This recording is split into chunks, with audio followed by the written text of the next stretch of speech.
اعوذ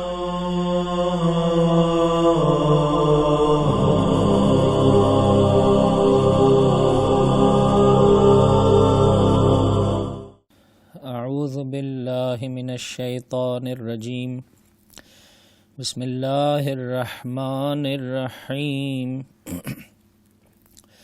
الحمد للہ رب العالمین وصلی اللہ علی سیدنا محمد وآلہ الطاہرین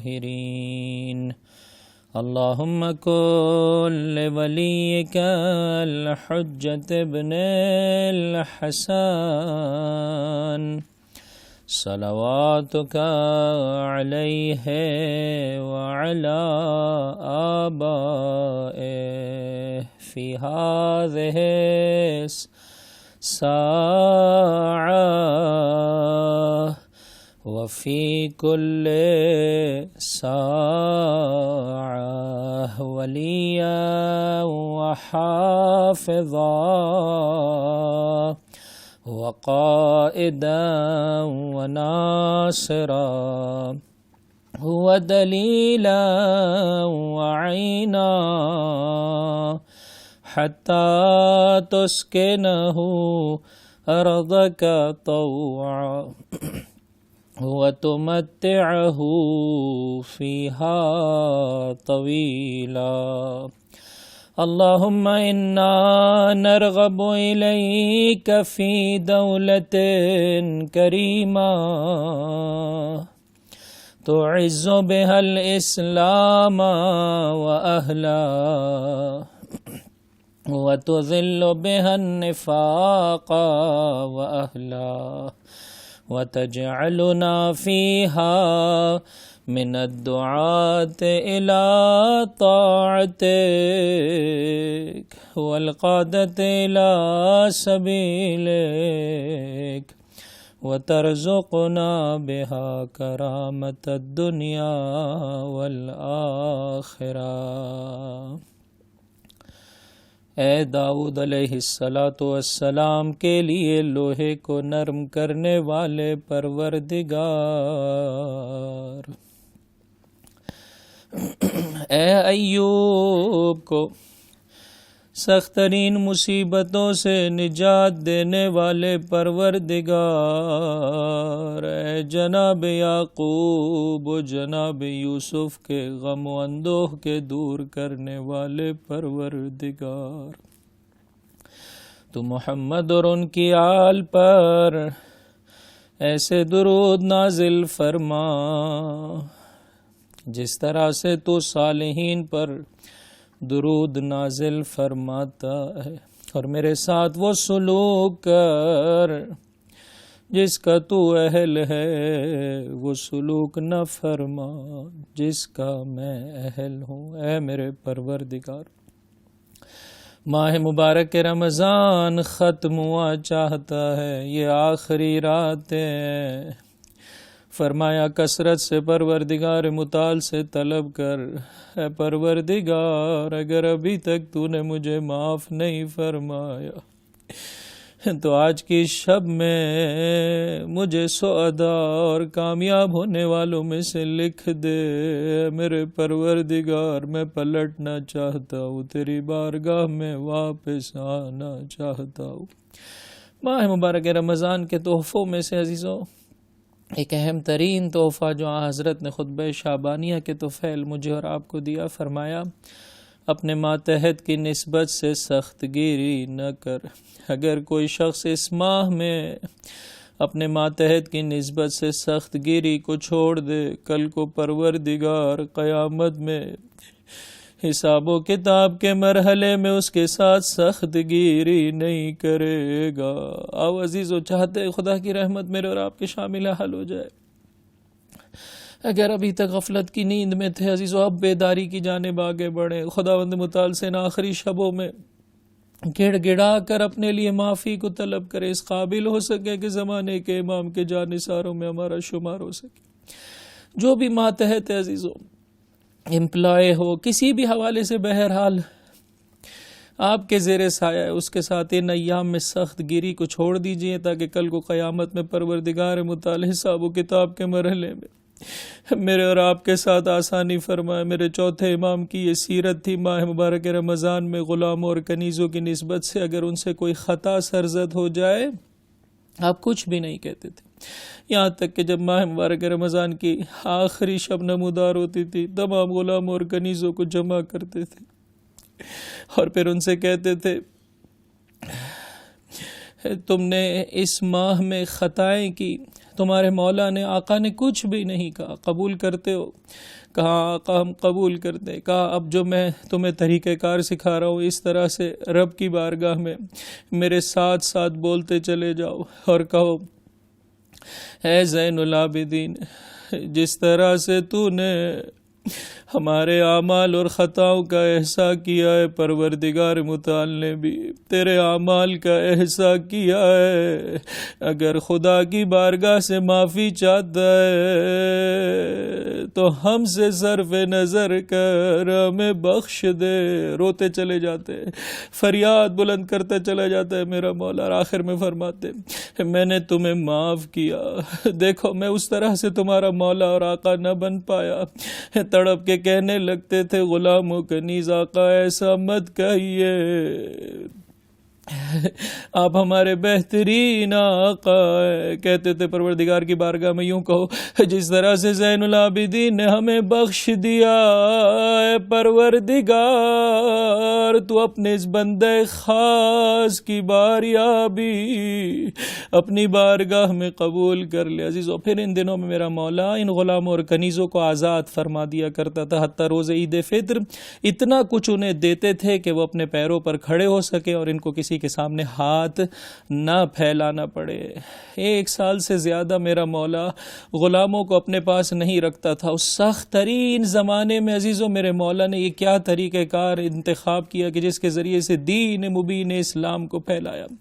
اپنے ماتحت سے فقط اپنی دنیا نہ سجائیے بلکہ کوشش کرے دینی اعتبار سے اسے رشد اور معرفت کے اس مرحلے پر لا پہنچائیے، عمل صالح اس کی زندگی میں اتنا خوبصورت ہو جائے کہ پھر وہ غلام اور کنیز مکتب اہل بیت کی پرچار کرتا ہوا نظر آئے۔ دیکھیں عزیزو 2 مرحلے 2 سلسلے آپ کی خدمت میں پیش کرنا چاہتا ہوں۔ معرفت کے مقام پہ اپنے غلاموں اور کنیزوں کو اس مقام پر لا کھڑا کر دیتے تھے، یہ واقعہ آپ نے بارہا سنا ہے، لیکن اس کو اس نگاہ سے دیکھیے۔ کنیز ہے میرے مولا وضو کر رہے ہیں، آپ کے ہاتھوں میں پانی ڈالتی چلی جا رہی ہے، ایسے میں کاسے آب اس کے ہاتھ سے چھوٹا میرے مولا کے چہرے پر گرا، آپ کا چہرہ زخمی ہو گیا۔ طبیعتاً انسان غصے میں آتا ہے، جیسے ہی کنیز پر نگاہ ڈالی عزیزو اس سخت مرحلے میں اس طرح سے قرآن کی نسبت سے انس اور رغبت کنیز و غلام کے وجود میں پایا کرتی تھی کہ تڑپ کے کنیز نے کہا الکاظمین الغیظ، امام نے فرمایا میں نے اپنا غصہ پی لیا۔ اس نے آگے بڑھ کر کہا والعافین عن الناس، امام نے فرمایا جا میں نے تجھے بخش دیا۔ آخر میں کہنے لگی واللہ یحب المحسنین، امام نے فرمایا جا میں نے تجھے راہ خدا میں آزاد کر دیا۔ اس طرح سے سخت مرحلے میں قرآن کی آیتوں کا یاد رہنا سمجھ میں آ رہا ہے کہ غلام اور کنیز سے فقط اپنی دنیا نہیں سجائی میرے مولا نے بلکہ اپنی آخرت سجائی۔ راوی کا نام ہے سعید، کہتا ہے مدینے میں قحط کا عالم تھا، ایسے میں نے ایک بلندی پر ایک سیاہ فام انسان کو دیکھا جس نے اپنا سر سجدے میں رکھا، خدا کی بارگاہ میں دعا طلب کی، ابر رحمت آیا اور اس طرح سے برسا کہ لوگ سیراب ہو گئے۔ میں نے اس شخص کا تعاقب کیا، دیکھا میرے چوتھے امام کے بیت الشرف میں داخل ہو رہا ہے، سمجھ گیا میرے مولا کا غلام ہے۔ آگے بڑھ کر کہا مولا آپ کے غلاموں میں سے ایک غلام چاہیے۔ کہا کون سا غلام چاہیے؟ سارے غلام حاضر کر دیے، کہا ان میں سے کوئی نہیں۔ کہا ایک نگہبان غلام ہے، اسے بلایا گیا۔ کہا آقا مولا مجھے یہی ہی غلام چاہیے. کہا جا ہم نے تجھے بخشا. تڑپ کے کہنے لگا غلام بتا مجھے کیوں میرے مولا سے جدا کر رہا ہے, مجھے کیوں لے جا رہا ہے میرے مولا کی بارگاہ سے. پورا قصہ بیان کیا. تو مستجاب الدعوی ہے, ہاتھ خدا کی بارگاہ میں بلند کیے. دیکھیں عزیزو وہ معرفت کا مقام تھا, یہ عمل صالح کی بلندی ہے کہ میرے مولا کا غلام مستجاب الدعوی ہو چکا ہے. ہاتھ خدا کی بارگاہ میں بلند کیے. پروردگار اب جب کہ یہ راز فاش ہو گیا ہے میں جینا نہیں چاہتا. عزیزو میں اپنے لفظ بدل دوں, میں زین العابدین کی غلامی میں ہی رہنا چاہتا ہوں. چند لمحے نہ گزرے قفس انصری سے روح پرواز کر گئی. آو عزیزو پروردگار سے مانگے, پروردگار تو نے در اہل بیت عطا کیا ہے, اس کی غلامی عطا کی ہے, یہ غلامی ہم سے نہ لے. ہمارے اندر معرفت کے حوالے سے عمل صالح کے اعتبار سے وہ پاکیزگی بڑھا دے میرے مولا کہ ہم زمانے کے امام کے بہترین جان نثار ہو سکیں. ہاں عزیزو ان آخری ایام میں انشاءاللہ العزیز میرے چوتھے امام کی زبانی وداع ماہ مبارک رمضان کی مناسبت سے کچھ حصے آپ کی خدمت میں پیش کیے جا رہے ہیں. ان اللہ و ملائکتہ یصلون علی النبی یا ایھا الذین آمنوا صلوا علیہ وسلموا تسلیما. اللہم صل علی محمد و آل محمد. اللہم یا من لا يرغب فی الجزاء ویا من لا يندم علی العطاء ویا من لا يكافئ عبده على السواء منتک ابتداء وعفوک تفضل وعقوبتك عادل وقضاؤك خيرا. إن أعطيت لم تشب عطاك بمن وإن منعت لم يكن منعك تعديا. تشكر من شكرك وأنت ألهمته شكرك وتكافئ من حمدك وأنت علمته حمدك.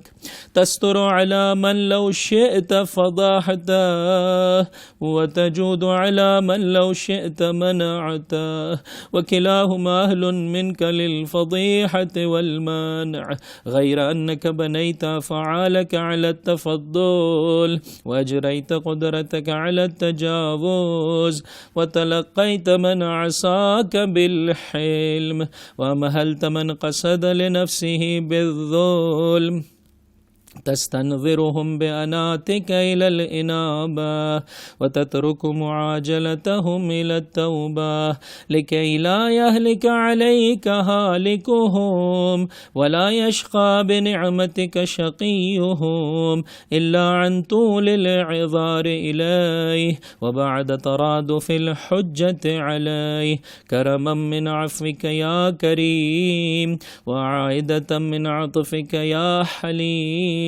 أنت الذي فتحت لعبادك بابا إلى عفوك وسميته التوبة وجعلت على ذلك الباب دليلا من وحيك لئلا يضلوا عنه فقلت تبارك اسمك توبوا إلى الله توبة نصوحا عسى ربكم أن يكفر عنكم سيئاتكم ويدخلكم جنات تجري من تحتها الأنهار يوم لا يخزي الله النبي والذين آمنوا معه نورهم يسعى بين أيديهم وبأيمانهم يقولون ربنا أتمم لنا نورنا واغفر لنا إنك على كل شيء قدير. فما عذر من أغفل دخول ذلك المنزل بعد فتح الباب وإقامة الدليل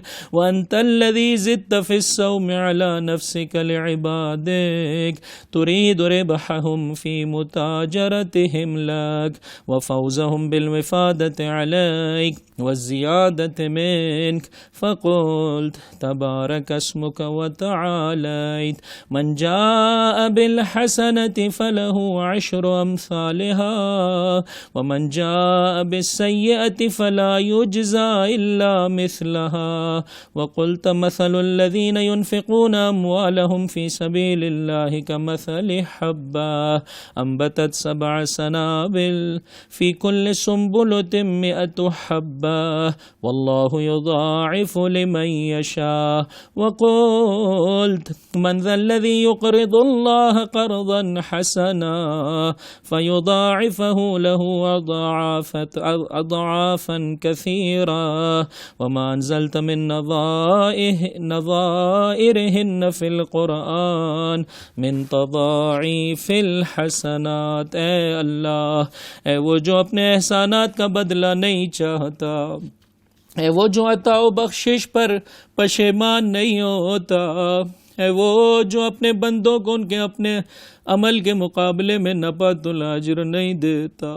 تیری نعمتیں بغیر کسی سابقہ استحقاق کے ہیں، اور تیرا عفو درگزر تفضل و احسان ہے، تیرا سزا دینا عادل اور تیرا فیصلہ خیر و بہبودی کا حامل ہے۔ تو اگر دیتا ہے تو اپنی عطا کو منت گزاری سے آلودہ نہیں فرماتا، اور اگر منع کر دیتا ہے تو یہ ظلم و زیادتی کے بنا پر نہیں ہوتا۔ جو تیرا شکر ادا کرتا ہے تو اس کے شکر کی جزا دیتا ہے، حالانکہ تو ہی نے اس کے دل میں شکر گزاری کا القاء فرمایا، اور جو تیری حمد کرتا ہے تو اسے بدلہ دیتا ہے، حالانکہ تو ہی نے اسے حمد کی تعلیم دی ہے، اور ایسے شخص کی پردہ پوشی کرتا ہے کہ اگر چاہتا تو اسے رسوا کر دیتا، اور ایسے شخص کو دیتا ہے کہ اگر چاہتا تو اسے نہ دیتا، حالانکہ وہ دونوں تیری بارگاہ عدالت میں رسوا و محروم کیے جانے ہی کے قابل تھے، مگر تو نے اپنے افعال کی بنیاد تفضل و احسان پر رکھی اور اپنے اقتدار کو عفو درگزر کی راہ پر لگایا، اور جس کسی نے تیری نافرمانی کی تو نے اس سے بردباری کا رویہ اختیار کیا، اور جس کسی نے اپنے نفس پر ظلم کا ارادہ کیا تو نے اسے مہلت دی۔ تو ان کے پلٹنے تک اپنے حلم کی بنیاد پر مہلت دیتا ہے، اور توبہ کرنے تک انہیں سزا دینے میں جلدی نہیں کرتا ہے، تاکہ تیری منشا کے خلاف تباہ ہونے والا تباہ نہ ہو جائے، اور تیری نعمت کی وجہ سے بدبخت ہونے والا بدبخت نہ ہو جائے، مگر اس وقت جب اس پر پوری عذرداری اور اتمام حجت ہو جائے۔ کریم، یہ اتمام حجت تیرے عفو درگزر کا کرم ہے، اور اے بردبار تیری شفقت و مہربانی کا فیض ہے۔ تو ہی وہ ہے جس نے اپنے بندوں کے لیے عفو بخشش کا دروازہ کھولا ہے، اور اس کا نام توبہ رکھا ہے، اور تو نے اس دروازے کی نشاندہی کے لیے اپنی وحی کو وسیلہ قرار دیا ہے تاکہ وہ اس دروازے سے بھٹکنے نہ پائے۔ چنانچہ مبارک نام والے تو نے فرمایا ہے کہ خدا کی بارگاہ میں سچے دل سے توبہ کرو، امید ہے کہ تمہارا پروردگار تمہارے گناہوں کو محو کر دے۔ عزیز و ماہ مبارک رمضان کی آخری شبیں، در توبہ کھلا ہے، پروردگار کثرت سے عطا کرنا چاہتا ہے، پھر میں اور آپ اگر مانگنے میں کوتاہی کرے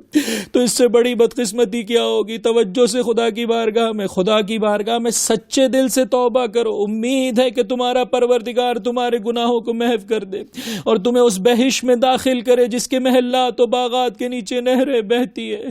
اس دن جب خدا اپنے رسول اور ان لوگوں کو جو اس پر ایمان لائے ہیں رسوا نہیں فرمائے گا، بلکہ ان کا نور ان کے آگے آگے اور ان کے دائیں جانب چلتا ہوگا، اور وہ لوگ یہ کہتے ہوں گے، اے ہمارے پروردگار، ہمارے لیے ہمارے نور کو کامل کر دے اور ہمیں بخش دے، اس لیے کہ تو ہر چیز پر قادر ہے۔ تو اب جو اس گھر میں داخل ہونے سے غفلت کرے جبکہ دروازہ کھلا اور دلیل قائم ہو چکی ہو، تو اس کا عذر و بہانہ کیا ہو سکتا ہے؟ تو ہی وہ ہے جس نے اپنے بندوں کے لیے لین دین میں اونچے نرخوں کا ذمہ لیا ہے، اور یہ چاہا ہے کہ وہ جو سودا تجھ سے کرے اس میں انہیں نفع ہو اور تیری طرف بڑھنے اور زیادہ حاصل کرنے میں کامیاب ہو۔ چنانچہ تو نے کہ جو مبارک نام والا اور بلند مقام والا ہے فرمایا، جو میرے پاس نیکی لے کر آئے گا اسے اس کا 10 گنا اجر ملے گا، اور جو برائی کا مرتکب ہوگا تو اس کو برائی کا بدلہ بس اتنا ہی ملے گا جتنی برائی ہے۔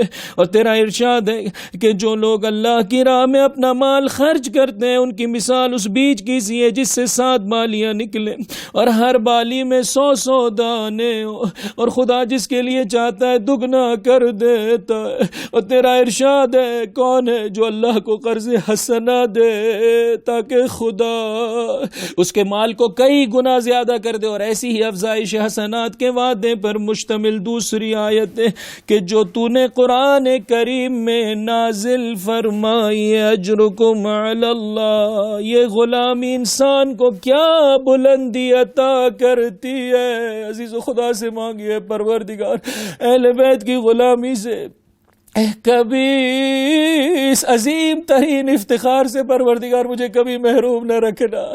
کربلا میں غلام اپنی جان کا نذرانہ دیتا ہے، خون میں ڈوبا ہے عزیزو، لیکن کیا کیا میرے مولا نے؟ زہرا کے لال نے اپنا سارا غم بھلا بیٹھا. فرزند زہرا نے اپنے رخسار اس کے رخساروں پر رکھ دیے. تھوڑی دیر کے لیے سوچے عزیزو، عالم نزا ہو، حجت خدا اس طرح سے انسان کو اپنے سینے سے لگا لے، بتائیے ساری تکلیفیں ختم ہو جاتی ہے. بلند آواز سے وہ غلام کہنے لگا مم مثلی، ارے میری مانند کون ہوگا؟ زہرا کے لال نے اپنے رخسار میرے رخساروں پر رکھ دیے. عزیز و کربلا روز عاشور تھوڑی دیر بعد دوبارہ سے یہ منظر دیکھنے ملا جب اپنے علی اکبر سے میرا مولا ودا کرنے چلا. فوضع خدہ علی خد، اپنے علی اکبر کے رخساروں پر میرے مولا نے اپنے رخسار رکھ دیے اور مرثیہ پڑا علی الدنیا بعدک العفا، اے دنیا تیرے علی اکبر کے بعد تجھ پر خاک. حمید ابن مسلم کہتے خیمے کا پردہ اٹھا، ایک برقع پوش بی چلی، اے میرے دل کے نور نظر علی اکبر، اے میری آنکھوں کی ٹھنڈک علی اکبر. اپنے آپ کو لاش علی اکبر پر گرایا. جیسے ہی زینب کو پردے کے عالم میں خیمے سے باہر دیکھا، علی اکبر کا غم بھلا بیٹھا میرا مولا، شانوں سے سہارا دیا، خیمے کی جانب لے کر چلے. میرا سلام سید سجاد، کبھی بازار کبھی دربار، الا ولعنت اللہ علی القوم الظالمین وَسَيَعْلَمُ الَّذِينَ ظَلَمُوا أَيَّ مُنْقَلَبٍ يَنْقَلِبُونَ.